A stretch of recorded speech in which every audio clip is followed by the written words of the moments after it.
menjelaskan tentang metode yang berpusat pada pembelajaran. Yang pertama itu adalah metode ilmiah. Satu, kita harus mengetahui pengertian dari metode ilmiah. Metode ilmiah atau natural method disebut demikian karena dalam proses belajar siswa dibawa ke alam seperti halnya pelajaran bahasa ibu sendiri dalam pelaksanaannya. Metode ini tidak jauh berbeda dengan metode langsung atau direct, di mana guru menyajikan materi pelajaran langsung dalam bahasa asing tanpa diterjemahkan sedikit pun, kecuali dalam hal-hal tertentu di mana kamus dan bahasa anak didik dapat digunakan. Itu adalah pengertian dari metode metode. Nah, adapun ciri-ciri dari metode ini yaitu urutan pelajarannya itu mulai diberikan melalui menyimak, mendengarkan, bercakap, membaca, menulis, dan terakhir gramatika. Pelajaran disajikan mula-mula memperkenalkan kata-kata yang sederhana yang telah diketahui anak didik, kemudian memperhatikan benda-benda mulai dari benda-benda yang ada dalam kelas, rumah, dan di luar kelas, bahkan mengenai luar negeri atau negara-negara asing terutama Timur Tengah. Alat peraga dan kamus yang dapat digunakan sewaktu-waktu sangat diperlukan, misalnya untuk menjelaskan dan mengartikan kata-kata sulit dalam bahasa asing dan memperbanyak perbendaharaan kata atau memperkaya vocabulary sebagai syarat utama menguasai bahasa asing. Oleh karena itu, kemampuan dan kelancaran membaca dan bercakap-cakap sangat diutamakan dalam metode ini, maka pelajaran gramatika atau tata bahasa dapat diperhatikan. Kemudian kita masuk pada keunggulannya.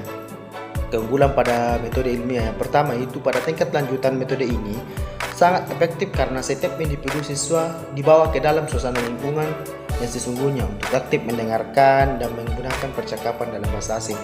Yang kedua, pengajaran membaca dan bercakap-cakap dalam bahasa asing sangat diutamakan, sedangkan pelajaran gramatikal diajarkan cuma sewaktu-waktu saja. Kemudian yang ketiga, pengajaran menjadi bermakna dan mudah diserap siswa karena setiap kata dan kalimat diajarkan memiliki konteks atau hubungan dengan dunia kehidupan sehari-hari siswa maupun anak didik. Kemudian kelemahan pada metode ilmiah itu siswa merasa sangat kesulitan belajar apabila belum memiliki bekal dasar bahasa asing terutama pada tingkat-tingkat pemula, sehingga penggunaan atau pemakaian bahasa asli siswa tidak dapat dihindari. Dengan demikian tujuan semula dari metode ini membaca dan bercakap-cakap selalu dalam bahasa asing sulit diterapkan secara murni, tapi harus diterapkan secara konsekuensi. Yang kedua, pada umumnya anak didik dan guru bersikap tradisional mengutamakan gramatikal lebih dahulu daripada membaca dan percakapan sesuatu hal yang salah secara ilmiah yang amat perlu diubah. Yang ketiga, guru yang kurang memiliki kemampuan dan pengalaman praktis dalam berbahasa asing merupakan faktor sulitnya diterapkan dan berhasil secara baik metode tersebut. Kemudian kita masuk pada metode kedua tentang sugestopedia. Menurut Google Sanad percaya bahwa dalam proses pembelajaran ada kendala psikologi. Sugestopedia merupakan aplikasi sugesti dalam pedagogi di mana perasaan pembelajar mengalami kegagalan dapat dihilangkan. Dalam mode pembelajaran sugestopedia, kendala psikologi pembelajaran dapat diatasi. Kemudian kita masuk pada kegunaan. Kegunaan yang pertama itu sebagai pengulangan atau review dilakukan melalui percakapan, permainan atau bermain peran. Yang kedua, menyampaikan materi baru didasarkan pada situasi yang familiar. Materi ini mencakup dialog sekitar 10 sampai 14 halaman dengan menambah penjelasan tata bahasa yang penting dan terjemah.